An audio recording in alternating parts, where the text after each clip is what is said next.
amigos, welcome back to my channel. If you're new here, my name is Ada.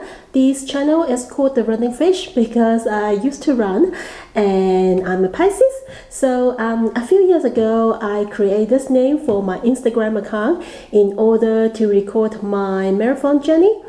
Now it turns out to be my channel name. In this channel, you will find travel videos of Latin America and my Spanish learning journey. After learning Spanish in a certain area, I normally have a review on my experience along with the tuition and homestay information. It's not something interesting for everybody, but I just found that there's not much information online talking about it. And most of the students can only go all the way to a Spanish-speaking country to learn Spanish for a very short period of time. It's such a pity if they can get what they're hoping for. For some of you who click on this video, I guess you're going to have the Dele A2 exam sometimes this year, and you have no idea what the new format is about, and you don't have any book on hand that is designed for this new format. Because I did the Dele A2 exam in February, so in this video, I'm going to share with you guys how I prepare the exam in my school, as well as how I do self-study with free material. Of course, I will talk about the new format. I know many teachers had made videos about the new format, but they were all in Spanish.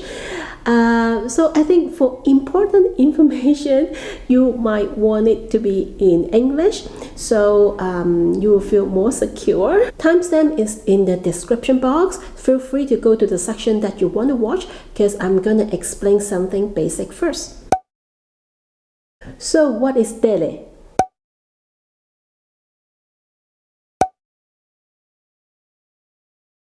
Dele has 6 levels: A1, A2, B1, B2, C1, and C2. I think the system is similar to German or French. The exam includes comprehension, writing, listening, and oral. So why did I take Dele? People take the Dele exam because they need to attend university or grad school in Spain, obtain a Spanish citizenship, or they need it for their jobs. For me, the reason is none of the above.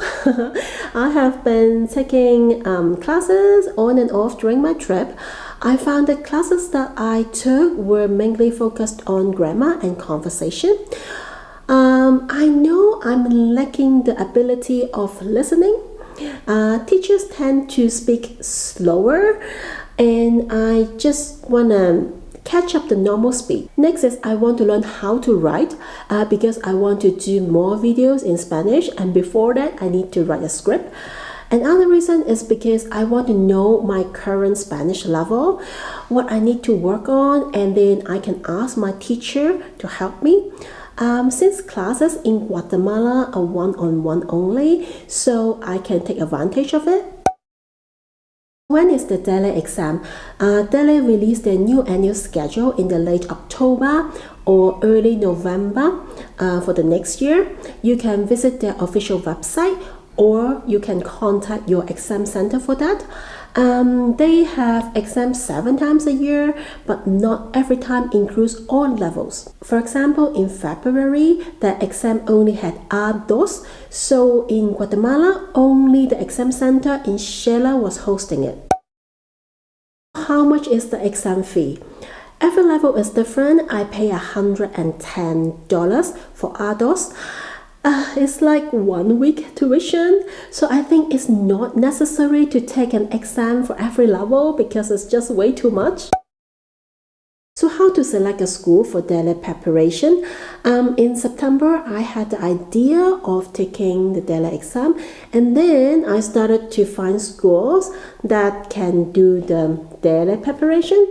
For those schools that register as an exam center, definitely they can do Dele preparation. Some teachers, they are Dele examiners, so they should know clearly how to prepare Dele exam with the updated information. But those schools are not too many in every country. In Guatemala, there are only 2, one in Antigua and one in Shela.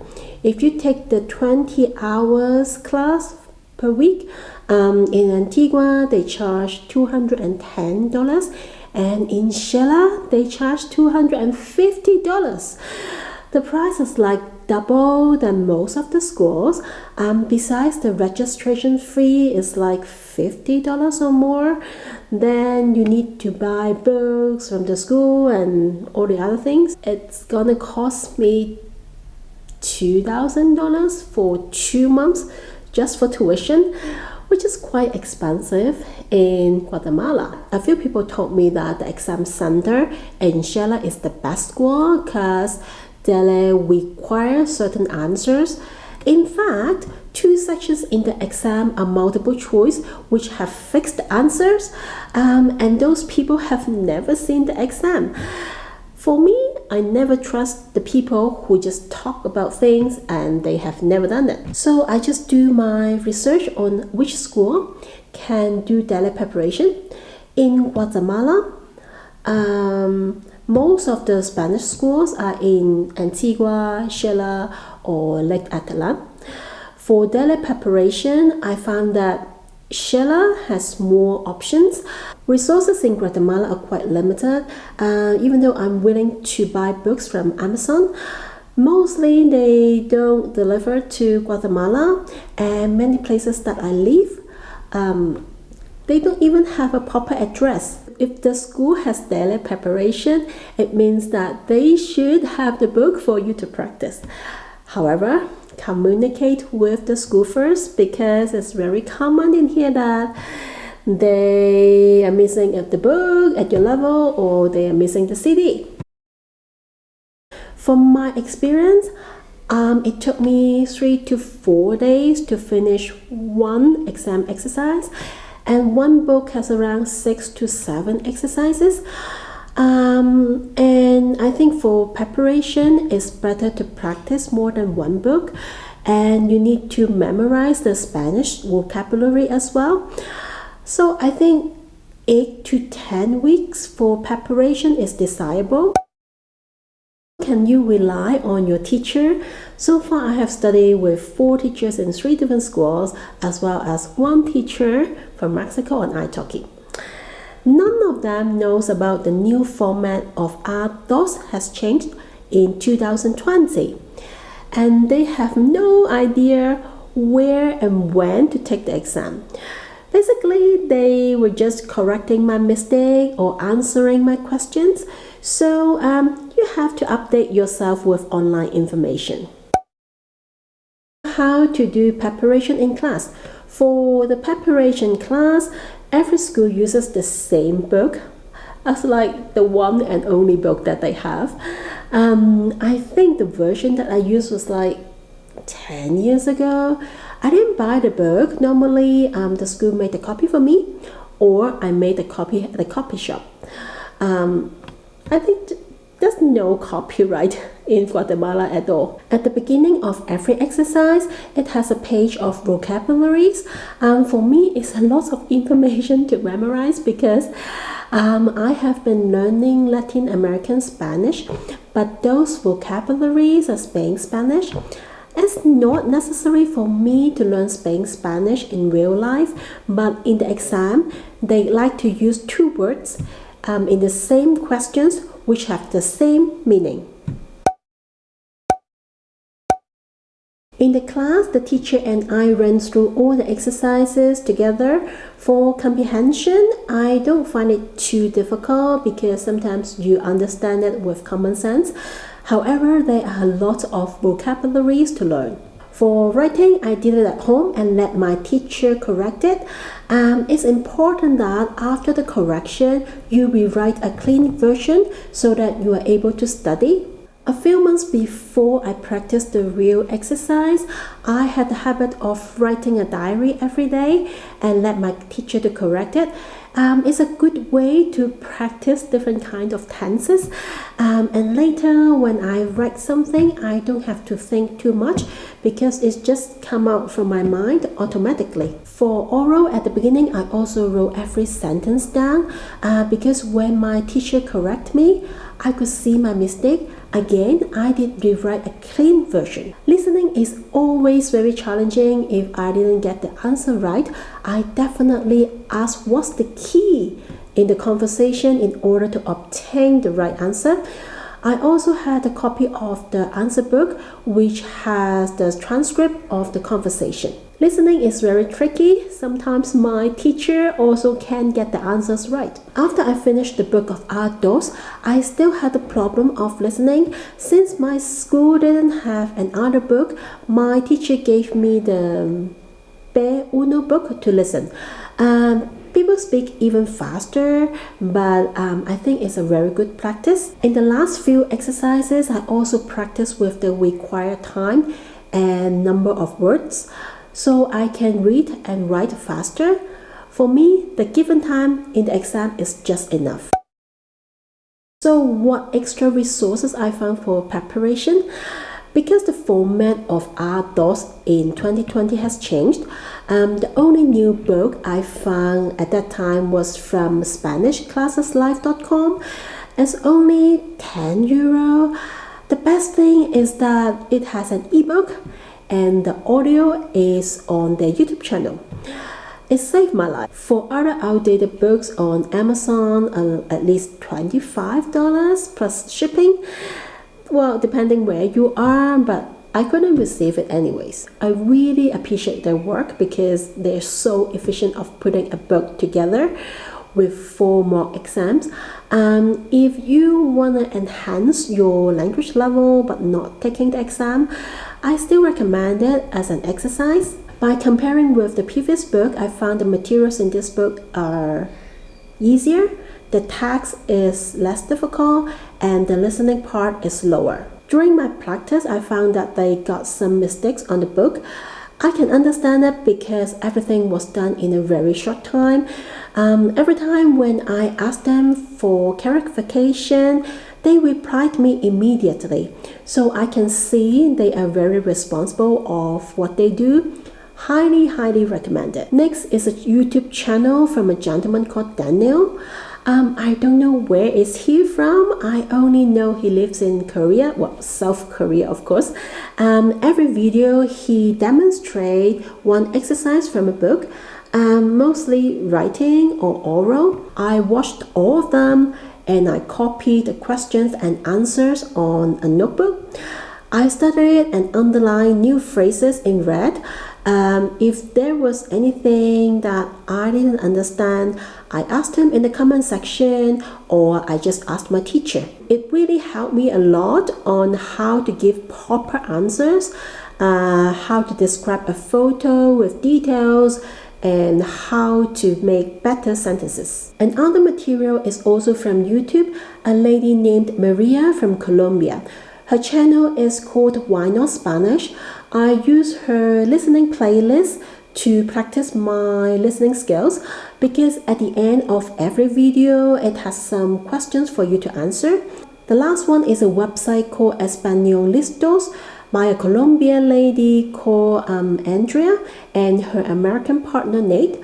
They also have a YouTube channel called the Spanish Land Squad.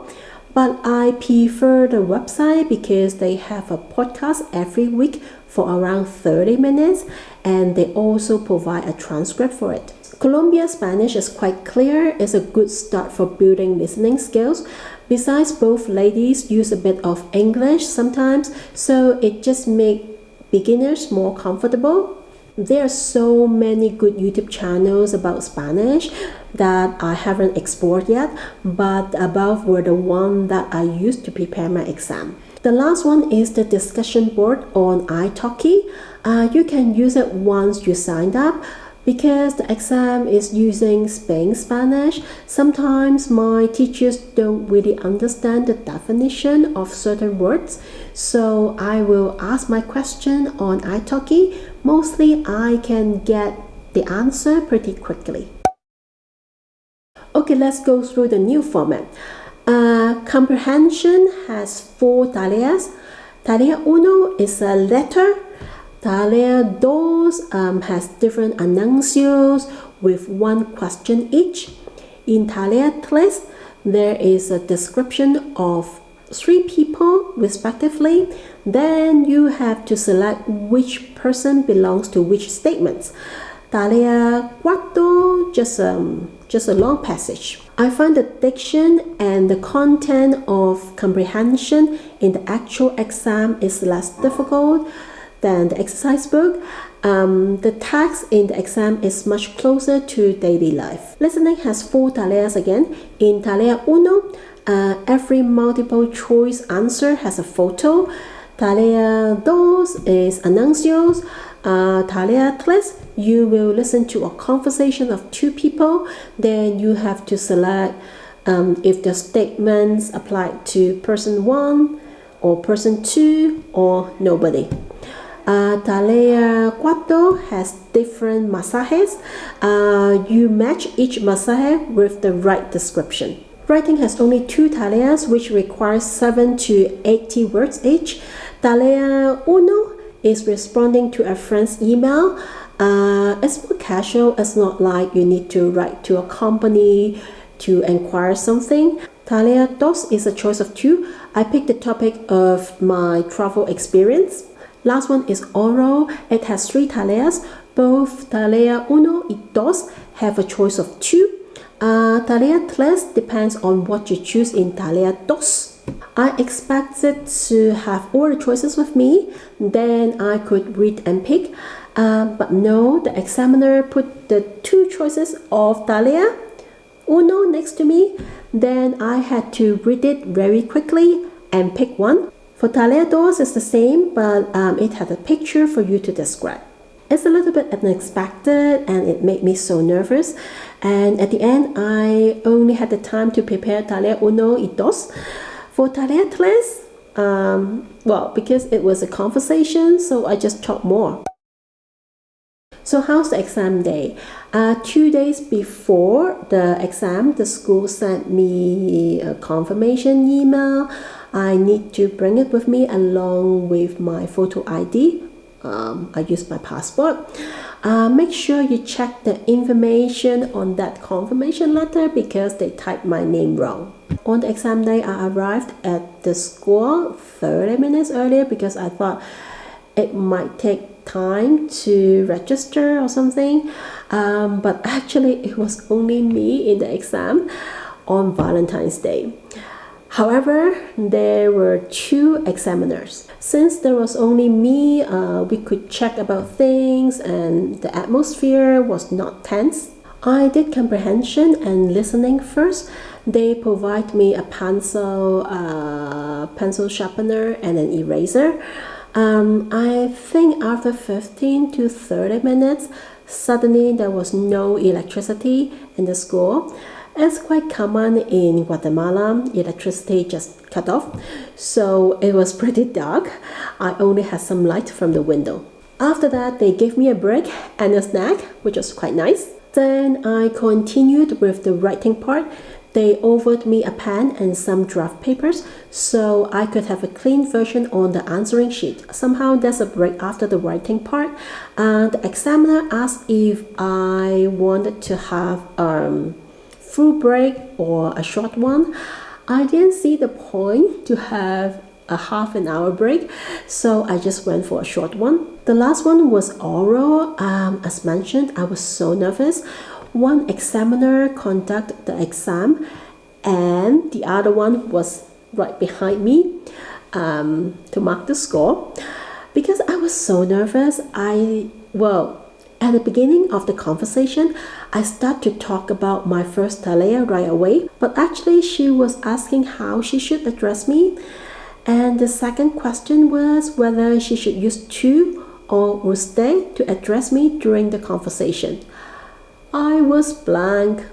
It's a very long video, but I hope it can help for those who are going to take the Dele exam.